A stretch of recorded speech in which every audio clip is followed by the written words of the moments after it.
जम्मूमधून बेपत्ता झालेल्या 18 वर्षाच्या विवाहित तरुणीचा आणि तिच्या प्रियकराचा शोध घेण्यात नागपूर पोलिसांना यश आलंय।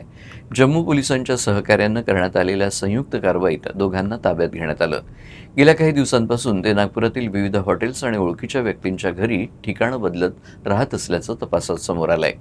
आवश्यक कायदेशीर प्रक्रिया पूर्ण केल्यानंतर दोघांनाही पुढील तपासासाठी जम्मू पोलिसांच्या ताब्यात देण्यात आलंय। जम्मूतील बहु फोर्ट परिसरात राहणारी 18 वर्षीय विवाहित तरुणी 7 जुलै रोजी बेपत्ता झाली होती। या प्रकरणी कुटुंबियांनी तक्रार दाखल केल्यानंतर जम्मू पोलिसांनी तपास सुरू केला। तांत्रिक तपासादरम्यान संबंधित तरुणी तिच्या जुन्या परिचयातील एका तरुणासोबत नागपुरात आल्याची माहिती पोलिसांना मिळाली। या माहितीच्या आधारे जम्मू पोलिसांचे एक पथक नागपुरात दाखल झाले आणि नागपूर पोलिसांच्या मदतीनं बजाजनगर परिसरातून संबंधित तरुणाला ताब्यात घेण्यात आलं। त्याच्या माहितीच्या आधारे MIDC परिसरातून तरुणीची सुरक्षित सुटका करण्यात आली। चौकशीत दोघंही मागील 8 ते 10 दिवसापासून नागपुरातील विविध हॉटेल्स तसेच परिचितांच्या घरी राहत होते आणि सतत आपले ठिकाण बदलत असल्याचं उघड झालं। संबंधित तरुणानं यापूर्वी नागपुरात शिक्षण घेतलं असल्यानं इथे लपून राहण्याचा त्याचा बेत असल्याचंही तपासात समोर आलं आहे।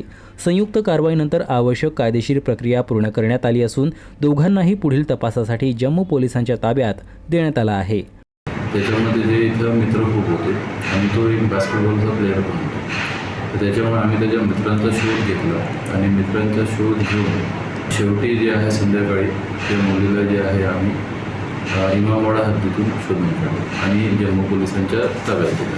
त्याच्यात मुलगी ही मुस्लिम समाजाची होती आणि मुलगा हा हिंदू होता। त्यामुळे बहु पोलीस स्टेशन जम्मूला तिथे जरा तणावपूर्ण वातावरण असल्याबाबत तिथल्या कर्मचाऱ्यांनी आम्हाला सांगितलं।